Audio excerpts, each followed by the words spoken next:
Assalamualaikum warahmatullahi wabarakatuh. Perkenalkan, nama saya Rika Yani dengan NIM 23003205. Di sini saya akan membuat video untuk pemenuhan tugas administrasi dan supervisi pendidikan yang diampu oleh Bapak Dr. Hanif Al-Qadri MPD. Selamat menyaksikan.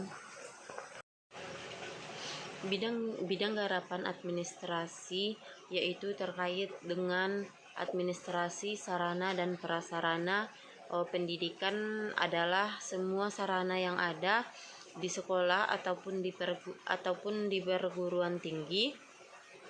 Sarana dan prasarana dimanapun lembaganya, sarana dan prasarana seringkali dianggap sama oleh sebagian besar orang. Tapi itu berbeda, dan sebagai peserta didik seharusnya bisa membedakan ini sarana meskipun selalu bilang begitu.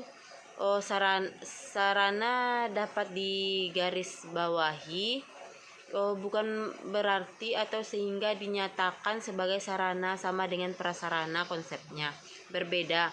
Sarana artinya dalam undang-undang semua peralatan, semua perlengkapan yang secara langsung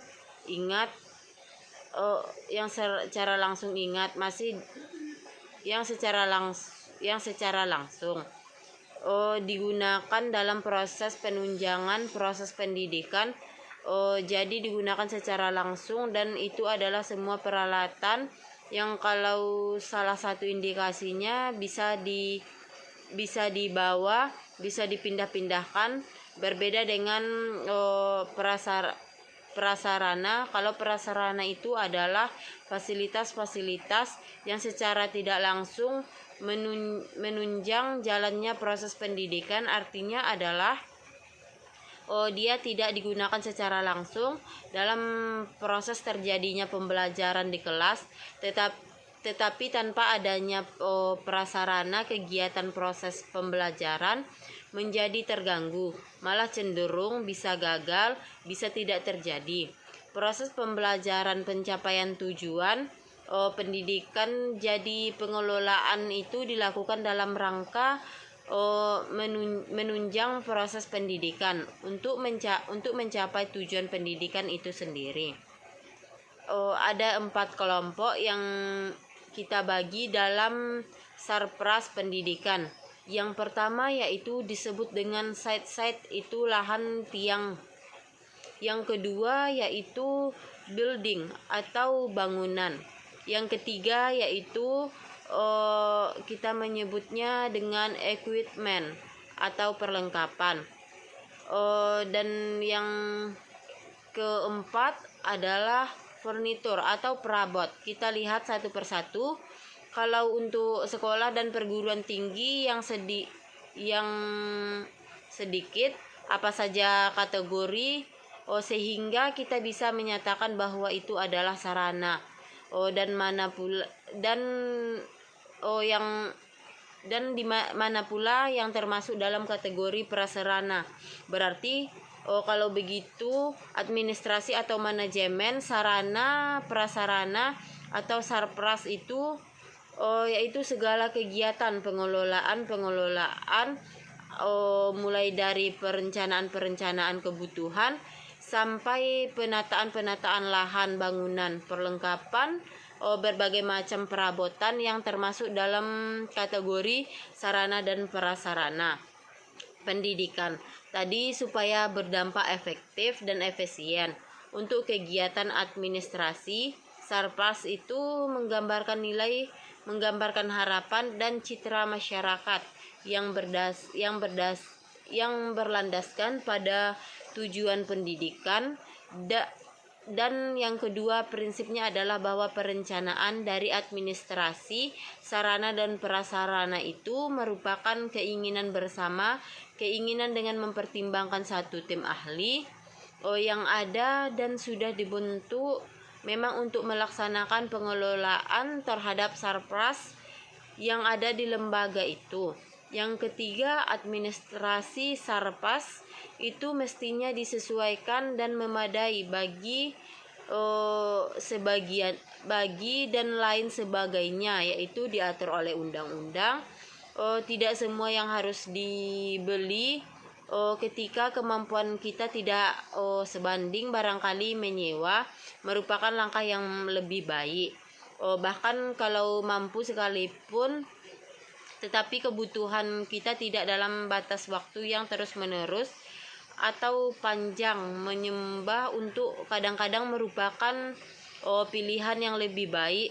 Jadi ada pertimbangan krusial dan pertimbangan ilmiah atas dasar kebutuhan dan kesiapan. Yang ketiga, setelah diadakan proses yang namanya penghapusan, apakah bisa diperbaiki atau masuk dalam kategori penghapusan, sehingga barang itu dikeluarkan dari catatan inventarisasi sehingga tidak masuk lagi ke dalam urutan barang jadi. Barang jadi nggak main-main, tidak mudah, sedangkan barang rusak saja tidak bisa dibuang begitu saja. Kalau sudah masuk dalam proses inventarisasi, pengkodean, penamaan, artinya barang itu sudah tercatat lengkap. Penghapusan pun harus melalui laporan bicara. Soal inventarisasi berarti proses yang terjadi adalah penyimpanan. Yang kelima, penataan. Yang keenam, penggunaan. Yang ketujuh adalah pemeliharaan, sampai pada bagian terakhir yaitu penghapusan. Kita akan jelas satu persatu perencanaan, prinsip utama dari perencanaan. Kenapa administrasi itu terkait dengan start terus? Itu dibuat karena terkaitan dengan kebutuhan pembelian, pengadaan itu direncanakan untuk di tahun pembelajaran. Prinsipnya komprehensif, objektif, fleksibel, interdisiplin. Jadi bukan hanya untuk satu disiplin saja. Ilmu bukan hanya untuk satu bagian, tapi semua mewakili kepala sekolah, bidang sarana dan bidang sarana prasarana lainnya. Dan lain sebagainya yang punya kompetensi terkait itu proses yang namanya penghapusan, apakah bisa diperbaiki atau masuk dalam kategori penghapusan, sehingga barang itu dikeluarkan dari catatan inventarisasi sehingga tidak masuk lagi ke dalam urutan barang surplus yang dibutuhkan tadi untuk kemudian diadakan sehingga bisa dimanfaatkan. Pengadaan ini juga banyak bentuknya melalui pembelian, penyewaan, permintaan. Tidak ada kode ini, di mana letaknya, di mana posisinya, kapan dibelinya, itu jelas diketahui. Ada pertanggungjawaban inventarisasi. Artinya rangka memperpanjang nyawa atau manfaat dari sarana yang sudah diadakan atau dibeli. Dia manfaatkannya untuk proses pembelajaran menjadi lebih panjang. Secara akademik, peserta didik, guru, dosen bisa memanfaatkannya lebih lama. Pemeliharaan ini setelah barang itu ada, kemudian dimanfaatkan. Setelah diinventaris, ditata, diadakan, dimanfaatkan, sarana yang dimaksud itu harus dipelihara. Ada pemeliharaan jangka pendek, jangka menengah, dan jangka panjang. Yang jadi masalah terakhir dari proses administrasi sarana dan prasarana itu adalah penghapusan. Artinya adalah manfaat dari barang atau sarana yang diadakan tadi, yang dibeli tadi, itu bebas dari biaya perbaikan atau pemeliharaan, meringankan beban kerja inventarisasi, membebaskan tanggung jawab kepala sekolah atau akhir plan sekolah bidang sarana untuk memastikan bahwa barang itu sudah bisa dilenyapkan, artinya dihapus dari penomoran dan pengkodean tersebut. Semuanya ada beberapa prinsip dasar dalam kegiatan administrasi atau manajemen sarana dan prasarana ini. Yang pertama adalah barang atau benda atau admin pendidikan yang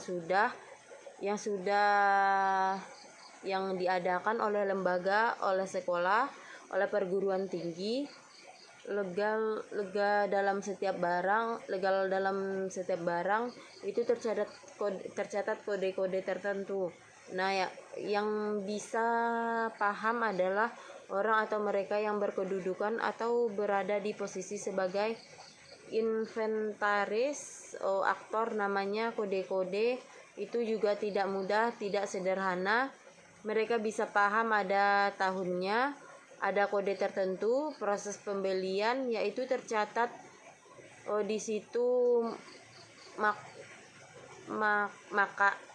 maknanya ketika kita kuliah misalnya, atau kita di sebuah lembaga pemerintah, apakah karyawan atau pendidik, untuk saling memberikan masukan, saling mengingatkan sehingga pengadaan dan proses sarana prasarana memang betul-betul berdampak. Mungkin sekian yang dapat saya jelaskan. Saya akhiri. Wassalamualaikum warahmatullahi wabarakatuh.